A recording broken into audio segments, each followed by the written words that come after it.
奋斗是你如此孤独，如此无助，无人能恨，无人能爱的情况下，依然爱着自己，因为你知道，你有未来的绚烂在前方等着你。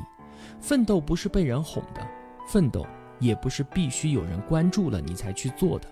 难道没有人关注，你就不活了吗？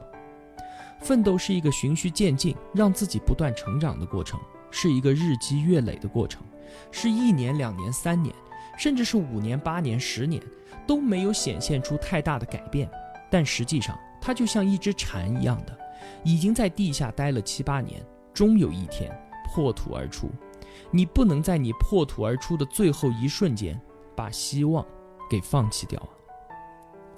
当你奋斗的时候，你自然就会成长。